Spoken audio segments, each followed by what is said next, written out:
continuing with the concept that we were looking about communication skills and just centering it around the nonviolent model. We talked about leveling and we talked about a level 1, but actually what we need to do is talk about a level 0 because the issue is courage, where we have this massive habit where we censor ourselves because we lack the courage, right, to say stuff, and we love safety so much. So I thought we need to start with a level 0.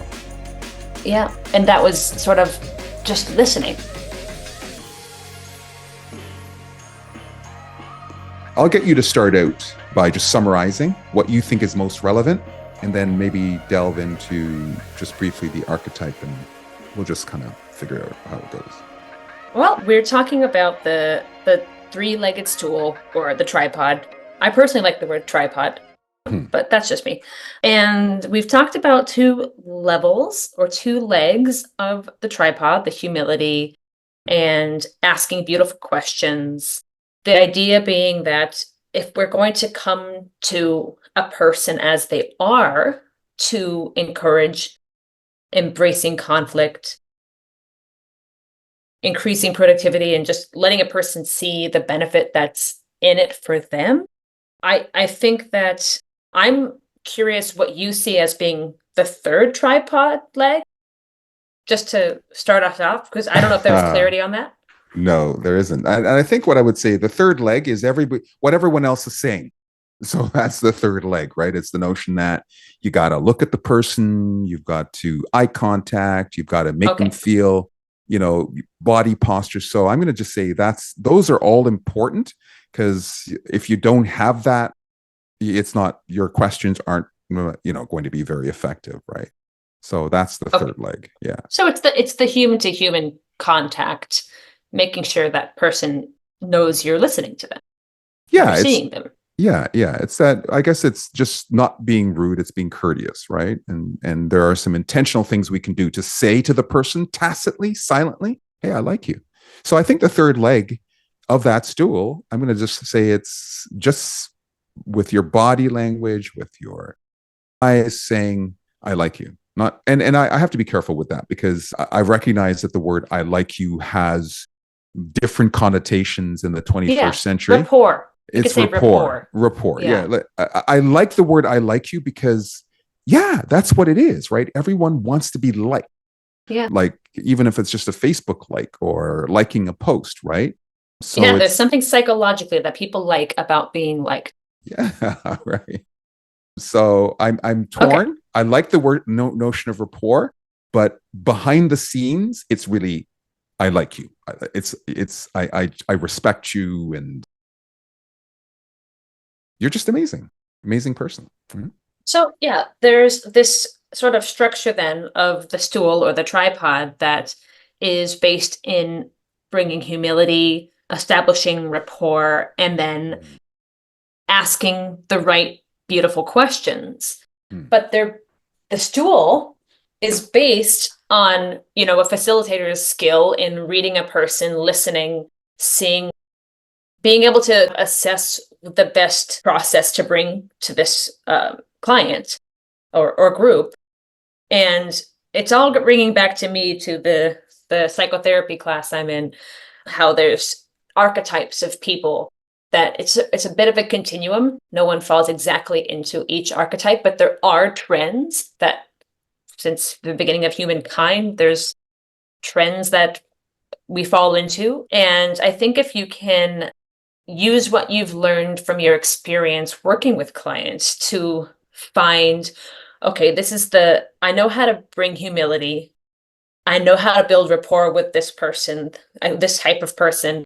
And now I know the right questions that need to be asked. If we can sort of like in our minds customize our strategy for approaching an individual, then we can cut a lot of wasted time out of a training and get more out of it, because we can base our questions and our style on what we can quickly assess about a client. What do you think about that? 100%. And I want to go back just a little bit and say that the concept of the beautiful question comes from a book by Warren Berger. In fact, there is a book called The Beautiful Question, and he talks about how to organize questions around the things you don't know, right? So it's as we work with clients, my questions, the ones that are beautiful, are always around the things that I don't know. They're the curiosity driven question where I'm really curious to know about the person. So I just wanted to say that. And the other thing I wanted to say is the way to build humility is to be wrong and not fall apart, right? And it's like they say, the best way to be patient is to wait. Oh, would you say that by a facilitator or trainer or a coach demonstrating that ability to be humble and be wrong and then be okay with it, it gives a permission structure for this person you're working with to then do the same thing, Good. like admit that they're wrong and Good. So it's interesting, right? The truth be told, as a facilitator, the worst thing you can do is to be wrong, right? I'm sorry. It's like a it pilot. undermines the whole experience. It does, right? It does.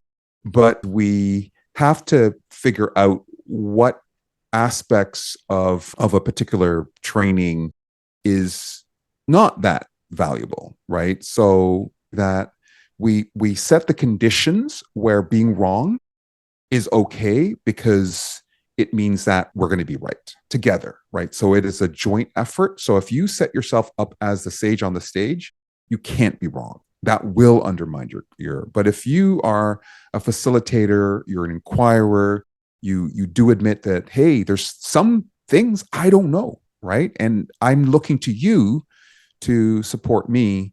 That's one way, what I call level 0 humility. Level 10 humility is where it's really important, you're wrong, and you are so skilled that people don't look at you less. That takes a lot of that's a skill, Yeah. right? But you still got to set the conditions for that, right? So Yeah. level 0 is not really that important, and I've set the conditions where I don't know. I've said I don't know, and I'm just searching. Yeah, I think there is moments throughout our trainings that we do where I have located areas where it's okay for me to say, I have my definition of this, like professionalism, like defining professionalism. I have my job, my duties, my understanding of what it means to be professional, and there are universal definitions related to the term professionalism, but you know your job more than I do. And so I'm always genuinely curious when they think about professionalism, what that means to them, because they're the ones who have been in that profession for a long time, usually. And I've located, that's just an example of times throughout a training where I can say, the table's yours to give me the definition or your definition of boundaries. And a lot of times I do take something really interesting and useful that I tell them, like, I'm going to use that because I love your definition of boundaries, for example. So What you're saying, and I think it's another way of framing this notion of humility is being okay to be wrong, is being okay that what you offer is not considered valuable and not making a big deal about it. That's humility, right? It's like you have a definition of boundaries. I used to consciously and unconsciously want clients to move with my ideas. This is how you should see it. And after many years, I've decided, no, actually, it's okay. I'll put my ideas on the table, and I'm actually okay with it not being valued because there's something better that they see, right? So that's the way I'd the like value is in their defining it for themselves. You got it. That's where the Yeah. value comes, right? And that's the joy of having clients come up with their own ideas and being able to frame things in a different way. And then with So the diva, the cynical part of me is thinking you can harness that or use that to get a person thinking this is their idea to change what they're doing because you're getting them to tell you how they like that idea and how they're going to do it.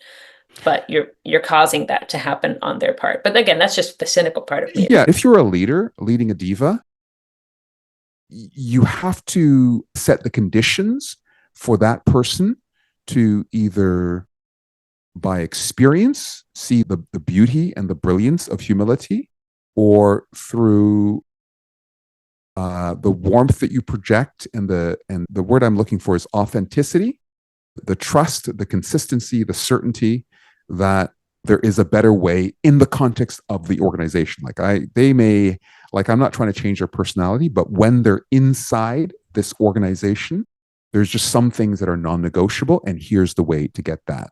Here's the way, and here's the pathway. And it's just what we value here in the organization. So we want to end it here. We've decided to just to keep our segments short, bite size for the moment.